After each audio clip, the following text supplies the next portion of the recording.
You're tired, aren't you? Not from lack of sleep, but from the invisible weight you carry every day. The weight of caring too deeply about things that feel like they should matter, but don't. You replay conversations in your head. You wonder if they liked you, if you said too much, if you're being judged right now by people who barely know you. Somewhere along the way, the need to be understood became a prison, and the more you try to fix it, the more exhausted you feel. But what if the problem was never out there? What if the storm isn't in your life but in your mind, and it only keeps raging because you won't stop feeding it? Today, we're stepping into a truth most people spend their entire lives running from.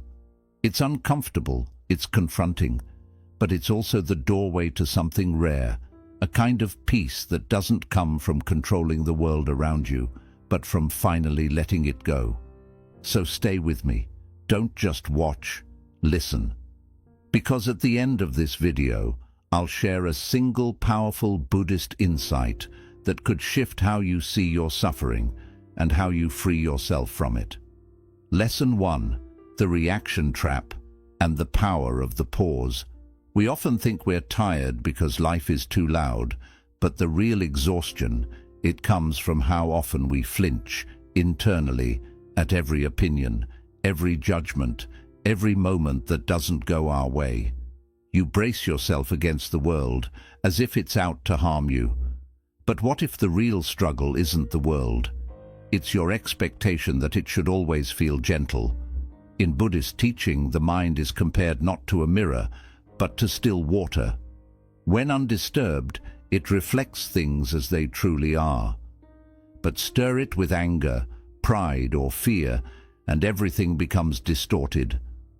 The disturbance isn't from the world, it's from within. You're not reacting to what happened. You're reacting to how it violated the story your mind was clinging to.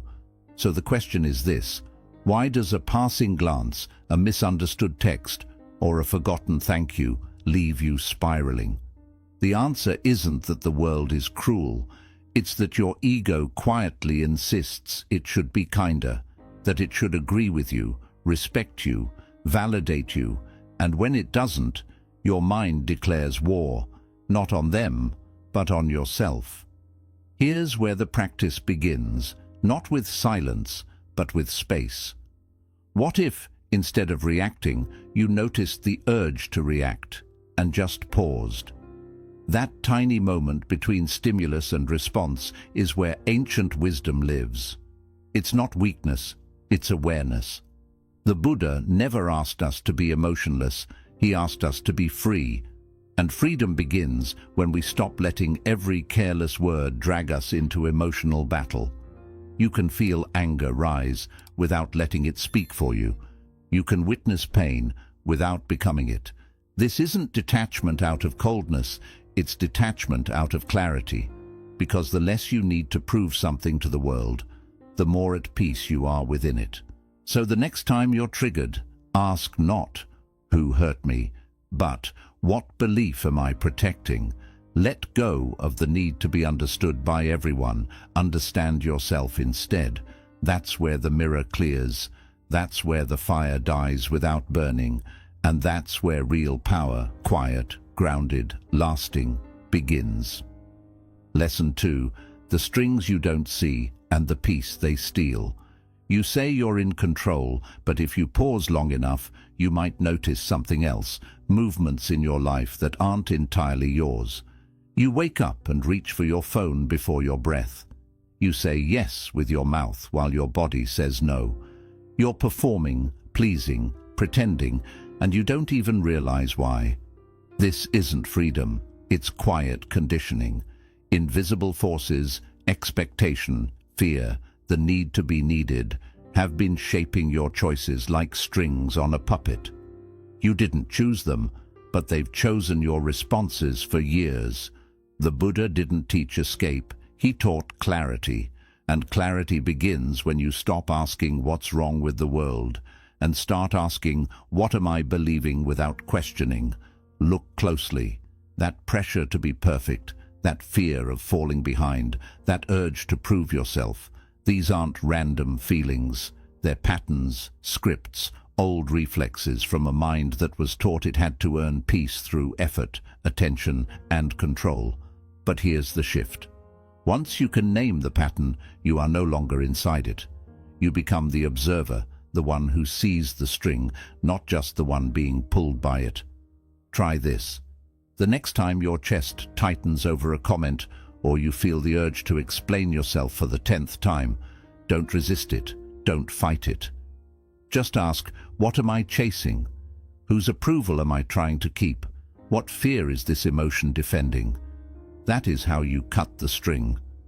True minimalism isn't just letting go of objects, it's letting go of internal noise. It's refusing to carry every thought like it's yours to obey. It's giving yourself permission to not respond, not react, not defend. Because you weren't meant to live on autopilot.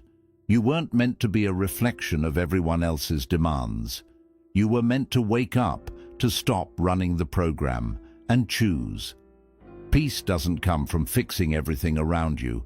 It comes from seeing clearly. And once you see the string for what it is, just a thought, just a fear, just a habit, you're free to let go. You're not broken, you're bound. And you don't need to be more, you need to be less entangled. Let go of the performance, let go of the pressure, let go of the illusion that you must be everything to be enough.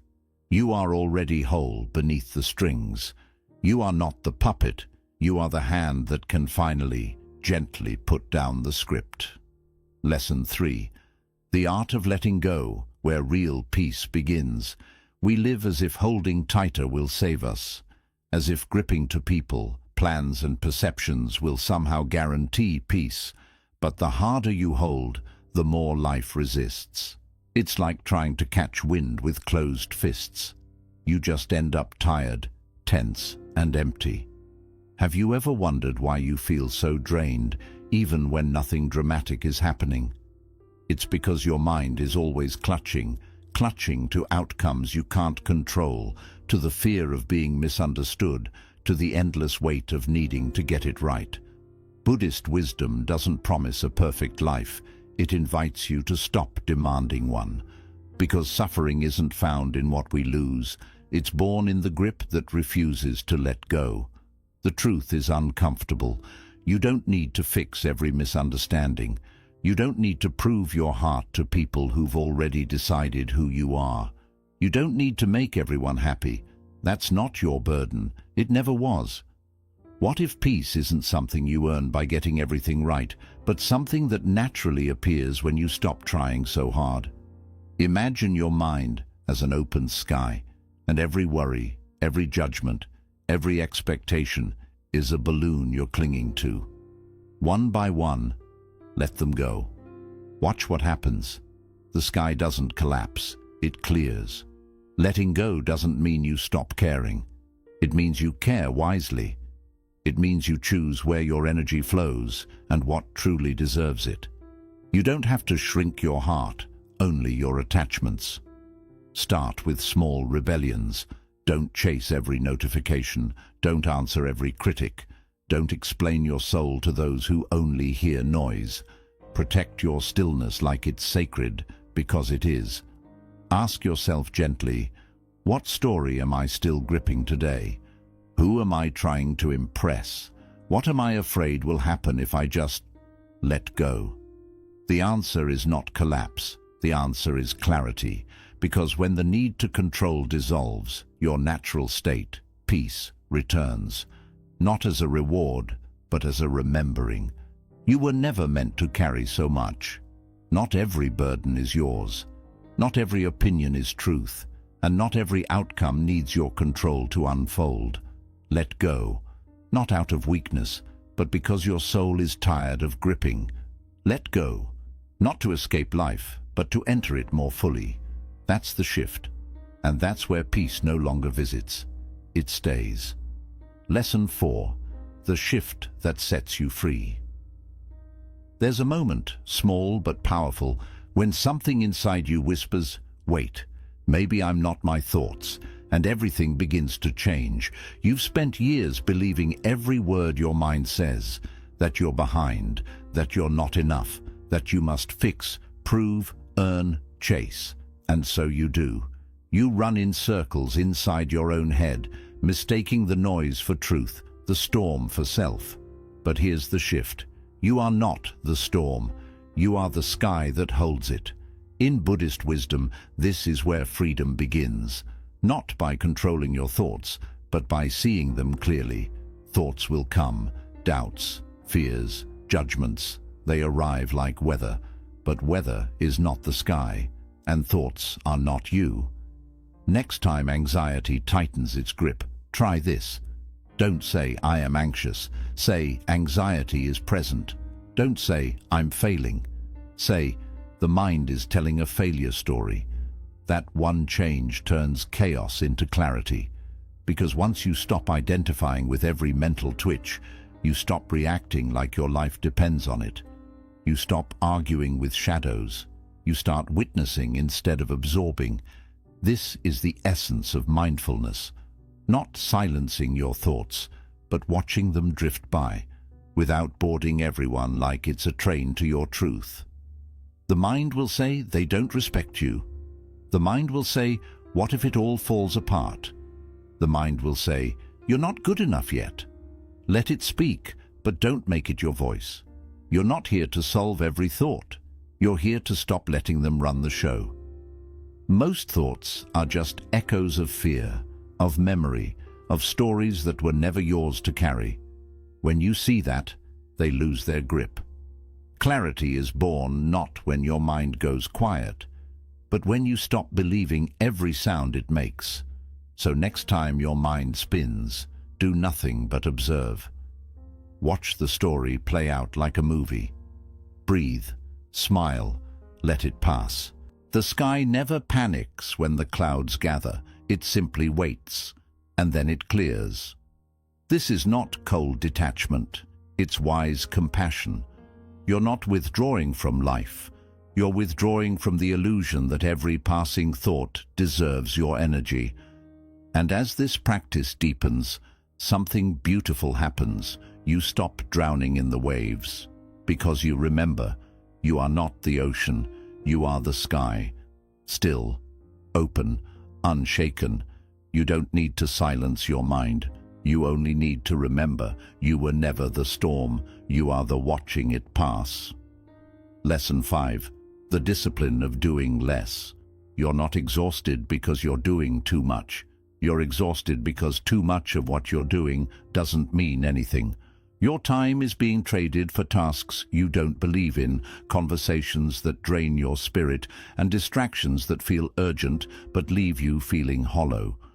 Buddhism doesn't romanticize the hustle. It honors stillness, presence, and intentionality. The Buddha once said, "Better than 1,000 hollow words is one word that brings peace." The same is true for your days. One act done with full attention holds more power than a dozen half-hearted efforts. Imagine your life like a bowstring. Every responsibility, every worry, every distraction pulls on that string. But if your aim is scattered, if you're firing off arrows in every direction, nothing truly lands, nothing goes deep, and your peace gets pulled apart in the process. The truth is, distraction isn't just killing your productivity. It's stealing your presence. You can't fully experience the moment you're in if your mind is already rushing to the next 5. If your attention is divided, so is your life. And a divided life is a disoriented one. So here's the shift. What if today you only focused on 3 essential things? 3 tasks, 3 intentions, 3 places where your presence truly matters. Emotionally, spiritually, practically, let the rest fall away, because not every demand is worthy of your energy. Not every request deserves a yes. Some things are just noise in disguise. You've been taught that success means doing more, producing more, being constantly available. But real mastery isn't found in movement. It's found in meaning. It's not about checking every box. It's about showing up fully to what actually matters. Start small. That email that isn't urgent, let it wait. That phone call that drains you every time, you're allowed to skip it. That task that's on your list out of guilt, not purpose, cross it off. Reclaim your time not by filling it, but by filtering it. Doing less isn't laziness, it's courage. The courage to say, this is where my peace lives, this is where I'll show up, and the rest, I release it. And when you begin to live that way, deliberately, selectively, calmly, the noise starts to fade. Your days get quieter but deeper. Your actions get fewer but more meaningful. And your mind, once scattered, starts to feel like it's finally coming home. So ask yourself, what's one thing I can remove from today? Not to fall behind, but to feel aligned. What if success was never about finishing everything, but about feeling whole while doing only what truly matters? You weren't built to chase every task. You were built to move with clarity, to act with precision, to live like a single arrow, steady, intentional, and at peace. Do less, but do it better. Not to shrink your life, but to finally deepen it. Lesson 6. Let go of the inner drama. There's a storm inside your mind. But what if the way out isn't through control, overthinking, or analyzing every wave? What if the real freedom comes from no longer needing to fight the storm at all? Most of the suffering we carry doesn't come from what's happening. It comes from the story we tell ourselves about it. A short message, a delayed response, a glance, and suddenly your mind builds a whole narrative. They're upset. I did something wrong. I need to fix this. But stop and ask yourself, did anything actually happen, or did your thoughts just spin a fiction and you believed it? You see, your mind is a storyteller. It's constantly casting you in roles. The one to blame, the one to fix, the one who's not enough. And if you're not careful, you'll live in those roles, responding to problems that don't exist, fighting battles that were never real, exhausting yourself over nothing. Buddhism teaches us something radical. You don't have to engage with every thought. You don't have to believe every feeling. You can simply watch, like the sky watches the clouds, like the ocean watches the waves. The next time your mind starts spinning, pause. Don't react. Don't solve. Don't feed the drama with more thinking. Just step back and observe. Ask yourself gently, is this real, or is this mental movie I'm watching? That one question can create space. And space is everything. In that space, you reclaim your peace. You shift from being the actor trapped in the script to the quiet witness who doesn't need to participate. You don't have to fix everything to be okay. You don't need the world to align with your expectations to feel grounded. In fact, the moment you stop needing it to, your peace becomes unshakable. Here's your practice. Let go of one inner drama today. Just one. The loudest one. The one that's stealing your attention. Let it play without reacting. Watch it without joining the story. You'll be surprised how quickly it loses power when you stop giving it energy. Because sometimes the strongest choice isn't to fix the thought or resist the emotion. Sometimes the strength is in doing nothing at all, just standing still and letting it pass. You are not the chaos. You are the space around it. You don't have to silence the storm. You just have to stop standing in the rain. Lesson 7. Stay open. When pain arrives, our first instinct is to close. We retreat, tighten, brace, convinced that protecting ourselves means surviving. But here's the uncomfortable truth. Real healing doesn't happen behind walls. It happens when you stay open, especially when it's hardest. The heart, like a flower, doesn't bloom by avoiding storms. It grows through them. And Buddhism offers us a powerful but difficult truth. We only suffer because we cling to comfort, to control, to how we think things should be. But clinging often wears a clever disguise. It shows up as shutting down, as guarding ourselves, as pretending we don't care. Think back to a time you were hurt, not physically, but emotionally or spiritually. Did you close off? Did you pull back, shut others out, numb the pain just to cope? That's human. But it's also where deeper suffering begins, because what we resist persists. What if the real strength isn't found in armor but in softness, in choosing to stay emotionally present even when it stings? This isn't about being naive. It's not about tolerating abuse or letting people walk all over you. It's about remaining human, even in pain, when everything in you wants to shut down. When you feel that tightness in your chest, pause, breathe. Don't run from it. Don't numb it. Ask yourself gently, what am I closing right now, and why? Is it fear? Is it shame? Is it protection? Or just habit? Then, without forcing anything, breathe into that space. Let it soften, just a little. Not because the pain is gone, but because you've stopped resisting it. And in that moment, you've reclaimed your power. You see, shutting down doesn't actually protect you. It just traps you inside old stories, recycled emotions, and walls that become cages. Staying open is what allows the pain to pass through instead of take root. It's what prevents discomfort from becoming identity. So here's your quiet practice. Next time life stings, don't collapse. Stay. Breathe. Notice what closes and gently ask it to loosen. When you're offended, soften. When expectations aren't met, remain present. When fear knocks, open the door and realize it's just a messenger, not a master. Emotional resilience isn't about being unshakable. It's about choosing to stay soft, even when it hurts.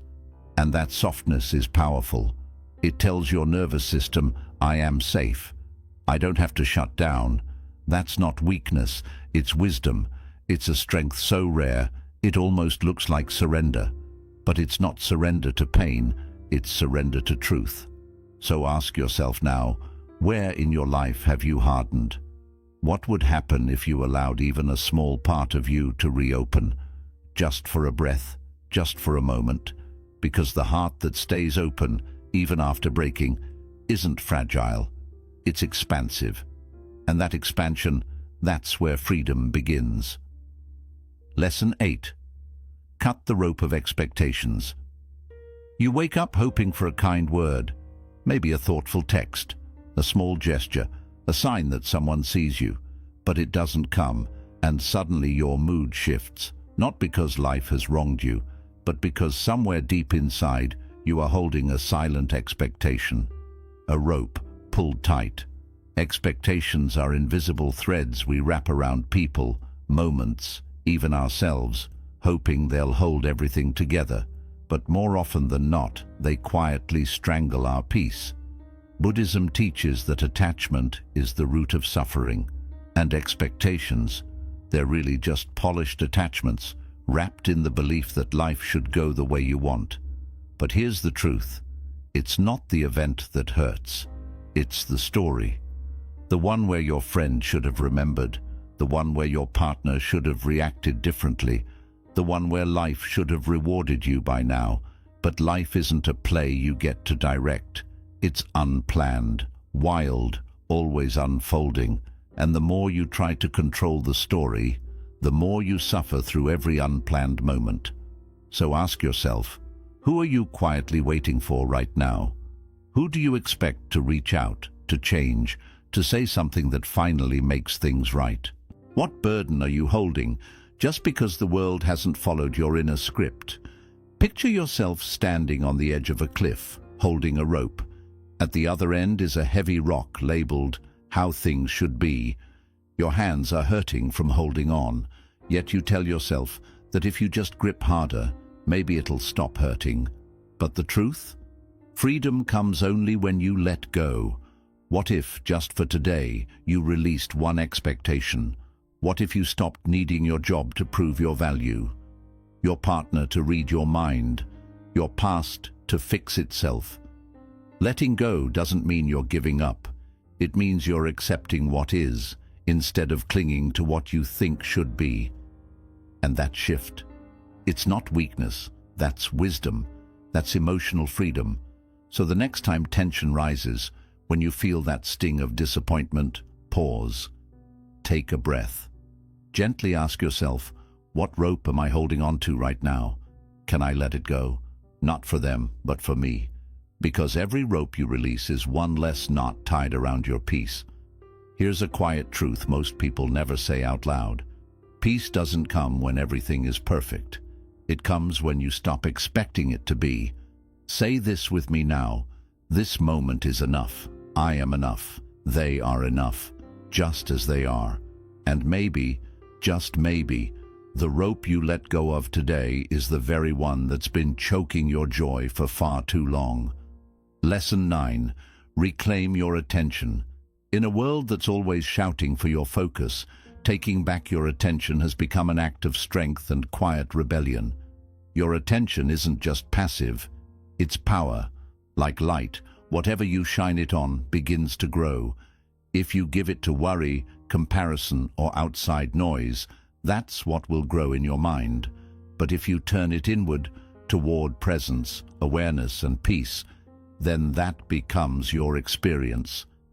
Buddhism teaches us, the mind is everything. What you think, you become.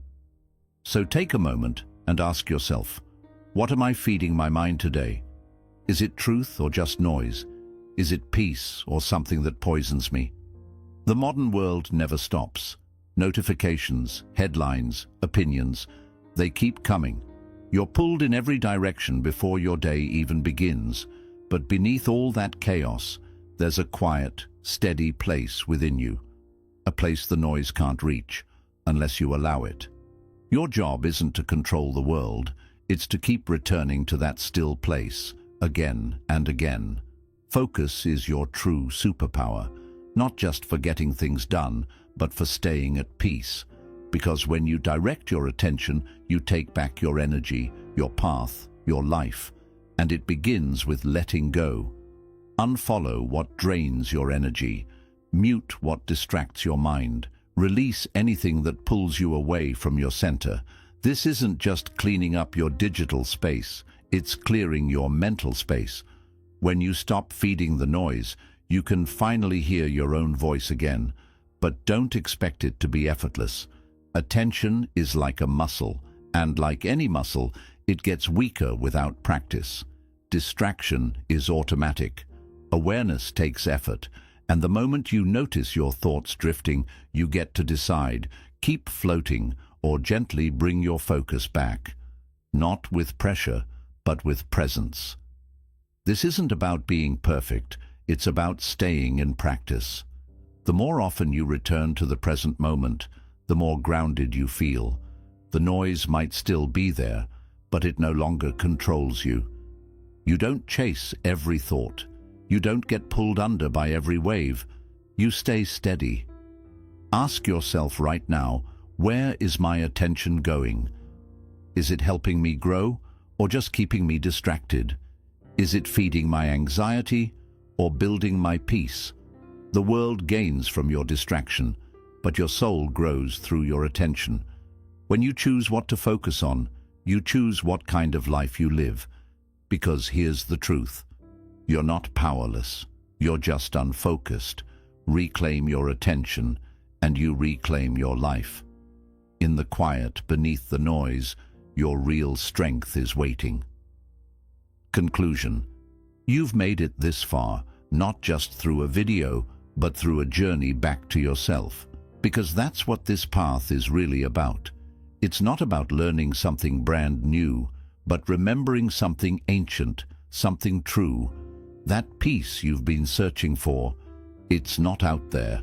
It's not in your next goal, the next apology, or even the next version of who you think you should be.